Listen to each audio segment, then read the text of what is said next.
Presidente do Supremo apresenta balanço do primeiro trimestre de gestão. Nos últimos 3 meses, o Supremo julgou 168 processos no plenário, o que dá uma média de 7 por dia. Sem dúvida nenhuma, em todo o mundo, a Suprema Corte que mais decide, que mais julga, que mais analisa processo. Gedel Vieira Lima volta para a cela individual por motivo de saúde. STJ nega recurso de sindicato contra aumento em planos de saúde. A alegação era de que o aumento de 37,55% nos planos de saúde da GEAP em 2016 seria ilegal. O Tribunal de Justiça de São Paulo condenou um hospital, plano de saúde e médica por falha na prestação de serviços hospitalares a um bebê que ficou com lesão neurológica irreversível por falta de atendimento imediato. E para verificar se tem também uma esfera criminal, tem que verificar justamente se houve a prática de algum crime previsto no Código Penal ou alguma legislação penal esparsa.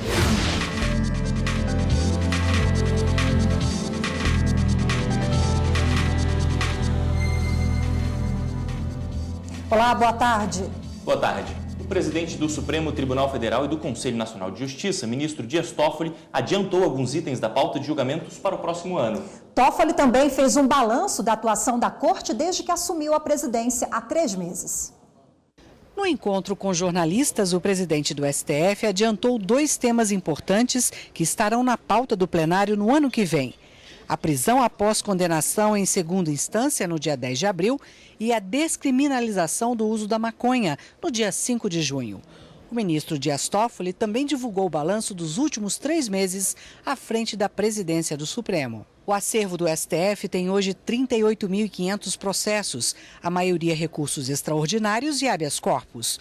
Do total, 1.107 processos estão prontos para julgamento. No período, o plenário do Supremo Tribunal Federal julgou 168 processos, o que dá uma média de 7 por dia. Sem dúvida nenhuma, em todo o mundo, a Suprema Corte que mais decide, que mais julga, que mais analisa processo. O presidente do Supremo ainda divulgou dados da comunicação. A TV Justiça exibiu 4.000 programas e 1.600 matérias jornalísticas. Já na Rádio Justiça, foram 10.700 matérias.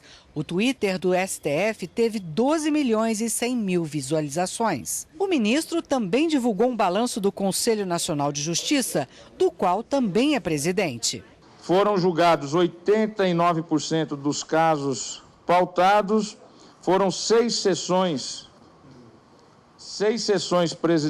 presenciais, com 109 processos pautados, 66 julgados, 6 sessões virtuais, com 157 processos julgados. A Justiça do Distrito Federal mandou o ex-ministro Gedel Vieira Lima voltar para uma cela individual no complexo penitenciário da Papuda. E quem tem os detalhes sobre essa decisão e conversa com a gente agora é a repórter Carolina Chaves. Oi, Carol, boa tarde para você. Boa tarde, Rafaela. Boa tarde a todos. Olha, a decisão foi da juíza da Vara de Execuções Penais, Leila Cury, a pedido do presídio, depois que Gedel passou por um exame de emergência. O resultado não foi divulgado por questões legais, mas a direção do presídio disse que não se trata de doença contagiosa. Gedel divide a cela com um preso do mesmo perfil dele desde o início de novembro. Na época, ele foi avaliado com sinais de depressão e por isso foi colocado na companhia deste outro preso. Mas agora, com essa decisão da Vara de Execuções Penais daqui do Distrito Federal, ele deve voltar para uma cela individual, no mesmo espaço, na ala de vulneráveis da Papuda. Gedel está preso desde setembro do ano passado, é réu no Supremo Tribunal Federal por associação criminosa e lavagem de dinheiro. A prisão ocorreu depois que foram encontrados mais de 50 milhões de reais no apartamento de Gedel, em Salvador. Voltamos ao estúdio. Obrigado, Carol. E o Superior Tribunal de Justiça negou o recurso de sindicato contra aumento nos planos de saúde da GEAP em 2016. A alegação era de que o reajuste seria ilegal. A terceira turma do STJ negou o recurso por unanimidade. A relatora, ministra Nancy Andrighi, afirmou que não há vício de contradição nem omissão na decisão do Tribunal de Justiça de Santa Catarina que havia autorizado o reajuste. O recurso foi apresentado pelo Sindicato dos Trabalhadores em Saúde e Previdência do Serviço Público Federal no estado de Santa Catarina. A alegação era de que o aumento de 37,55% nos planos de saúde da GEAP em 2016 seria ilegal. A ministra Nancy Andrighi destacou que a decisão do Tribunal Estadual a favor do aumento está de acordo com a jurisprudência do STJ sobre a matéria e foi devidamente fundamentada. Outro ponto rejeitado no recurso foi a aplicação do Código de Defesa do Consumidor ao caso. A ministra Nancy Andrighi destacou que em abril de 2018, a segunda sessão do STJ aprovou a súmula 608, segundo a qual não se aplica o código ao contrato de plano de saúde administrado por entidade de autogestão. Um recém-nascido que teve lesão neurológica irreversível porque não foi atendido de forma adequada vai receber indenização para o resto da vida. O hospital, a pediatra e até o plano de saúde foram responsabilizados. O caso aconteceu em São Paulo, mas há processos semelhantes nos tribunais de todo o país. A chegada do filho caçula era a realização de um sonho, mas o que ficou para a família de Cleginaldo foi um grande trauma. Tudo aconteceu há 2 anos, quando a mulher dele deu início a um sofrido trabalho de parto. No período de contração forte na madrugada, os médicos, ninguém foi atender. Quando passou tudo, tinha momento que dava de perceber a cabeça da criança quase saindo já, só que os médicos não apareciam. O que acontece? Quando levaram ela para a sala de parto, para fazer esse procedimento, os médicos subiam em cima dela, subia ao ponto de levantar os pés e muita força em cima dela. Cleginaldo diz que manobras proibidas feitas pela equipe médica fraturaram o braço do bebê e provocaram uma hemorragia no olho da esposa. O caso chegou à justiça. A acusação é de que houve violência obstétrica, imprudência e imperícia. Este advogado explica que a falha no parto caracteriza erro médico e isso gera o dever de indenizar. As vítimas elas podem ingressar com ação judicial visando a reparação civil pelos prejuízos, pelos danos causados em razão de uma conduta ilícita do médico ou da equipe médica do hospital. E as indenizações elas podem ser tanto como dano material, dano moral ou até mesmo dano estético. Fiquei muito chocado, eu não sei como que eu consegui ficar de pé, entendeu? Eu não desejo isso para ninguém. Em São Paulo, um outro caso envolvendo um bebê foi parar no judiciário. Hospital, pediatra e plano de saúde foram responsabilizados pela demora no atendimento a um recém-nascido. De acordo com o processo, a equipe médica percebeu que o bebê apresentava icterícia e comunicou à pediatra, mas ela só tomou providência 4 horas depois, quando o estado de saúde já tinha se agravado, a ponto de gerar uma lesão neurológica irreversível. Segundo os desembargadores, a omissão da médica causou intenso sofrimento e problemas de saúde que vão impedir a autonomia do bebê. Por isso, a necessidade de indenização por danos morais de mais de R$280 mil e de pensão alimentícia vitalícia de 2 salários mínimos. O Código de Defesa do Consumidor aplica-se se tiver uma relação de consumo. Se for uma ação contra o Estado, contra o hospital público, aí já não se aplica mais o CDC, aplica-se o Código Civil. E para verificar se tem também uma esfera criminal, tem que verificar justamente se houve a prática de algum crime previsto no Código Penal ou alguma legislação penal esparsa. E no próximo bloco do Jornal da Justiça, presidente Temer deve sancionar amanhã lei que trará mudanças para a Justiça Militar da União. Caberá também ao juiz de primeira instância julgar habeas corpus, habeas data e mandado de segurança. Fica dispensado dessa regra apenas os atos cometidos por oficiais generais.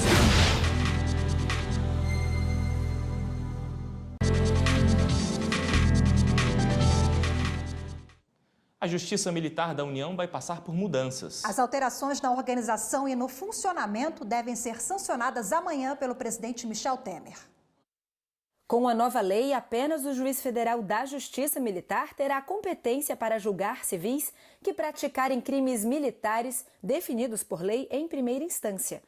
Na legislação anterior, os crimes militares praticados por civis eram julgados pelos Conselhos de Justiça. São os órgãos colegiados e compostos por 4 juízes militares e mais o juiz federal. As atividades da Corregedoria da Justiça Militar também serão alteradas. Elas serão exercidas por um ministro corregedor, cargo a ser ocupado pelo vice-presidente do Superior Tribunal Militar. Tarefas que hoje ficavam a cargo de um juiz de primeira instância. Caberá também ao juiz de primeira instância julgar habeas corpus, habeas data e mandado de segurança. Fica dispensado dessa regra apenas os atos cometidos por oficiais generais. Estes continuam a ser julgados aqui no Superior Tribunal Militar. A lei modifica ainda a estrutura dos conselhos de justiça. Eles passam a ser presididos pelo juiz federal da Justiça Militar. O STM argumenta que a mudança deve acelerar os julgamentos na primeira instância, já que o mesmo juiz participa de todo o processo. Além dessas, outras pequenas mudanças estão previstas na nova lei. Há uma demanda da sociedade para que civis que cometam crimes militares sejam julgados por juízes com as garantias constitucionais da magistratura. E esta demanda nós estamos atendendo e essa lei atende.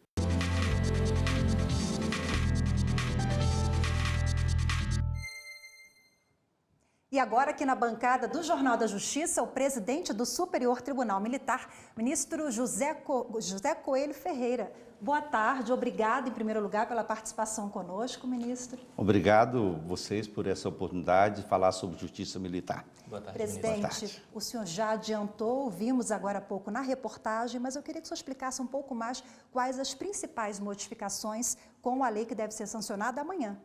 Amanhã. Essa lei, como eu disse, é uma demanda em geral da sociedade por uma atualização da justiça para que civis que cometam crimes militares possam ser julgados por juízes que têm todas as garantias da magistratura.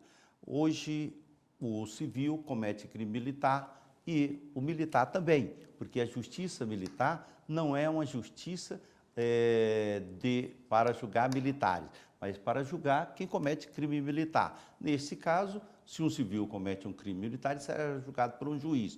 Vai trazer mais rapidez esse processo, vai dar a ele uma garantia de que está sendo julgado por alguém que tem todas as garantias, eu insisto muito nisso, da magistratura. Consequentemente, nada pode ser alegado de parcialidade por parte desse juiz. Isso leva a garantias internacionais, princípios da ONU sobre a justiça militar, que nós preenchemos todos os princípios da ONU, os 10 principais princípios da ONU sobre justiça militar, independência, fazer parte do Poder Judiciário. Desde 1934 nós fazemos parte disso. Além disso, ele será também o presidente do Conselho, a pessoa com conhecimento de direito, conhecimento da justiça militar, esse juiz também será. Então, são algumas dessas coisas. Além de uma outra, hoje, a corregedoria é um meio termo entre o juiz e o tribunal. Deixa de ser esse meio termo e passa a ser do tribunal. O vice-presidente, ao ser eleito, ele passa a ser também o corregedor. Então, tem uma vivência maior, uma amplitude maior e uma hierarquia, porque ele também será responsável pelos processos disciplinares em relação aos juízes. Na avaliação do senhor, uma alteração necessária, uma evolução, uma modernização da lei? Uma evolução necessária, uma modernização, uma adequação aos novos tempos. Isso Agora, é de verdade. Falando em adequação aos novos tempos, a Justiça Militar da União ela faz sempre isso, né? Inclusive, temos um projeto interessante na gestão do senhor que diz respeito à digitalização dos processos históricos, né? Perfeito. Nós, quando assumimos, eu listei algumas das coisas que eu entendia que devia tentar fazer no meu mandato. Uma delas foi aprovar esse projeto de lei no Congresso Nacional e, graças a Deus, está aprovado e amanhã o presidente deve sancionar. E outra, a digitalização do nosso arquivo histórico. Nós existimos desde 1808, nós temos uma grande história. A mais antiga do país, a Justiça Militar, não é? Perfeitamente, desde 1º de abril de 1808 nós existimos ininterruptamente. Então, tínhamos um projeto, gravar essa digitalização desses arquivos históricos.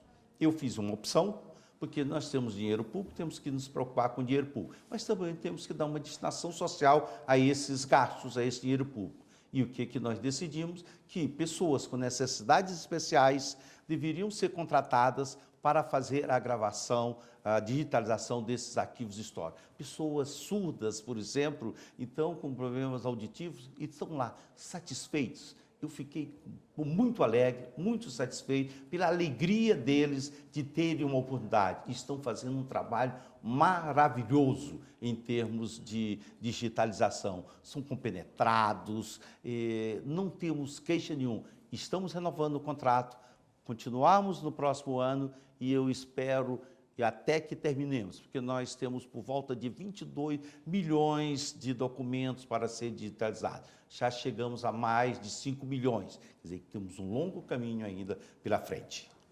Com essas mudanças que o senhor acabou de nos explicar, com as mudanças que estão por vir, então, os processos vão ficar mais rápidos?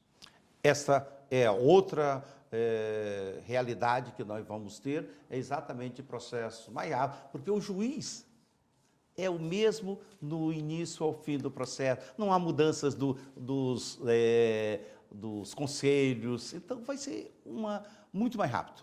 Verdade. Ok. Presidente José Coelho, muito obrigada mais uma vez pela participação. Eu, Rafaela, eu agradeço a vocês dois por essa oportunidade, a TV Justiça, e estamos sempre à disposição lá no tribunal, só ligar. Obrigado, presidente. Obrigado a vocês. E depois do intervalo, o CNJ firma acordos para ampliar políticas públicas em diversas áreas. Parcerias ligadas à saúde, ao sistema prisional e pesquisas acadêmicas vão reforçar a atuação do Judiciário em 2019.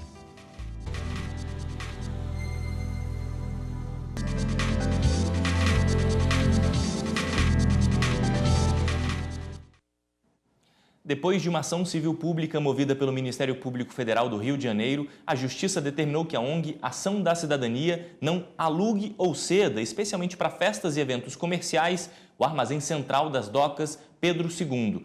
O imóvel é de propriedade da União e fica no Rio de Janeiro. A Unesco, em julho de 2017, concedeu o título de Patrimônio Cultural Mundial ao sítio arqueológico do Cais do Valongo, que fica na frente do armazém. Com a decisão judicial, se o local for usado de forma indevida, pode ser multado em R$100 mil por evento. Em até 30 dias, a ONG terá que desocupar o armazém. E o Conselho Nacional de Justiça, CNJ, firmou hoje acordos com o objetivo de desenvolvimento de políticas públicas na área de saúde para o sistema penitenciário para pesquisas técnicas. A repórter Evne Araújo acompanhou todos os detalhes e agora passa para a gente as informações. Oi, Evne, boa tarde para você. Oi, Rafaela, boa tarde. Olha, estiveram aqui no Supremo Tribunal Federal o ministro da Saúde, o reitor da Universidade de São Paulo e representantes do Instituto Humanitas 360. Todos vieram assinar termos de cooperação técnica para auxiliar aí o Poder Judiciário em atuação em diversos setores ao longo do ano que vem. E esses setores são saúde, pesquisas acadêmicas e também sistema prisional. A gente acompanha melhor agora na reportagem. Hoje tramitam na Justiça mais de 15 mil processos relacionados à assistência à saúde. A maior parte de pacientes que buscam por medicamentos de alto custo ou remédios ainda não padronizados pelo governo. O acordo entre o Conselho Nacional de Justiça e o Ministério da Saúde é uma consultoria à distância. Magistrados vão poder recorrer a especialistas para entender os pedidos de urgência feitos ao Judiciário. Esse convênio traz um diferencial que poderá subsidiar os magistrados do Brasil inteiro, federais, mas também dar uma oportunidade que possamos decidir de maneira justa para com as demandas das famílias, das pessoas que demandam, através do Judiciário, as suas atenções, não só de medicamentos, como internações, cirurgias, leitos e insumos. No sistema carcerário, o acordo foi de incentivo aos projetos de empreendedorismo para detentas ou mulheres que já saíram da prisão. Gerar renda e oportunidades para que elas tenham uma fonte de sustento.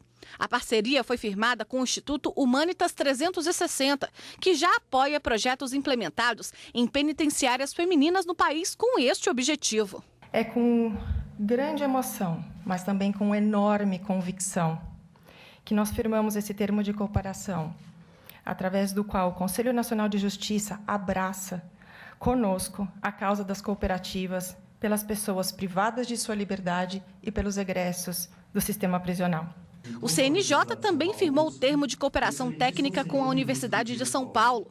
A ideia é incentivar pesquisas que ajudem na construção de políticas públicas de aprimoramento do poder judiciário. As universidades, notadamente as universidades de pesquisa, elas existem para, além de formar bons profissionais, além de desenvolver conhecimento, pesquisa, de cooperar e colaborar para o desenvolvimento da sociedade. Para o ministro Dias Toffoli, presidente do Supremo e do Conselho Nacional de Justiça, os acordos vêm em um momento importante para o Poder Judiciário. É, portanto, motivo de alegria firmarmos hoje esta parceria, cujo objetivo é o desenvolvimento conjunto de pesquisas empíricas em direito que subsidiem a avaliação e a proposição de políticas públicas com vistas ao aprimoramento da função jurisdicional. Nós temos aqui uma tremenda pauta na área de saúde, uma tremenda pauta na área de educação, tantas outras áreas, na área de segurança, para falar dos temas que nós estamos tratando aqui: segurança, saúde, segurança e educação. 3 temas fundamentais para uma nação, para o desenvolvimento de um país, de uma pátria. A primeira turma do Tribunal Superior do Trabalho absolveu uma indústria de celulose no Espírito Santo de pagar indenização por dano moral a um operador de máquinas aposentado por invalidez. O funcionário alegou ter desenvolvido uma doença no ombro durante anos de serviço na empresa. O TST entendeu que não há como concluir que as funções do empregado teriam contribuído para a evolução da doença. Na ação trabalhista, o operador de máquinas alegou que se aposentou por invalidez em decorrência de uma doença no ombro esquerdo e que o problema teve origem na execução de movimentos repetitivos durante a jornada de trabalho. Ele pediu que a empresa fosse responsabilizada pela doença e pagasse indenização por danos morais e materiais. O operador de máquinas passou por 2 perícias, uma médica para saber a relação de causa entre as atividades desempenhadas e a doença e outra de engenharia, para verificar se as condições de trabalho eram adequadas. O médico concluiu que não houve dano efetivo entre as funções exercidas e a doença no ombro do empregado.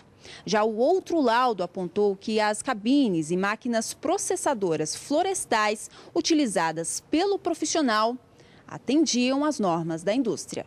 Ao julgar o caso, o Tribunal Regional do Trabalho no Espírito Santo responsabilizou a empresa pela doença do profissional. Entendeu que a rotina de trabalho contribuiu para o surgimento do problema. A indústria de celulose recorreu ao Tribunal Superior do Trabalho.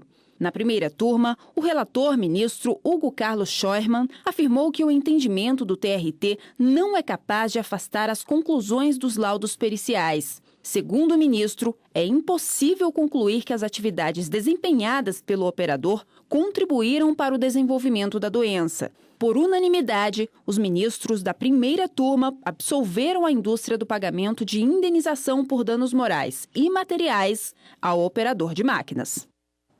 Escola Superior da Magistratura do Tribunal de Justiça da Paraíba abre as portas para a cultura com o lançamento de livros na primeira edição do Café Literário. Mais uma ação cultural da Escola Superior da Magistratura, ESMA, difunde a cultura e proporciona interação entre renomados autores de obras literárias e seus leitores. A primeira edição do projeto Café Literário abriu suas portas para o lançamento de 8 livros e sessão de autógrafos. A abertura das atividades foi realizada pelo desembargador Marcos Cavalcante de Albuquerque, diretor da unidade acadêmica. Trazer juízes, advogados, professores, desembargadores que gostam de escrever, não só sobre literatura jurídica, mas qualquer gênero literário. E juntar e fazer lançamentos coletivos, como fizemos hoje, de 8 autores diferentes. Então, é um momento muito agradável, é um sarau, um fim de tarde e noite, em que nós nos deliciamos com esses lançamentos de literatura, como eu disse, em geral. O juiz Aloysio Bezerra Filho, titular da 6ª Vara da Fazenda Pública da capital e autor da obra O Processo de Improbidade Administrativa, destacou que a iniciativa da escola só fortalece o desenvolvimento literário dos magistrados. Porque abre as possibilidades de uma divulgação dos nossos trabalhos, né? De uma interação com a sociedade, com o mundo acadêmico, o debate jurídico das teses que estão sendo postas, bem como um intercâmbio entre autores paraibanos, dando assim uma conotação de fortalecimento da nossa cultura, de prestígio dos autores paraibanos. E o Jornal da Justiça, primeira edição, fica por aqui. Obrigado pela companhia. A gente se vê de novo amanhã, 13h. Boa tarde para você. Tchau.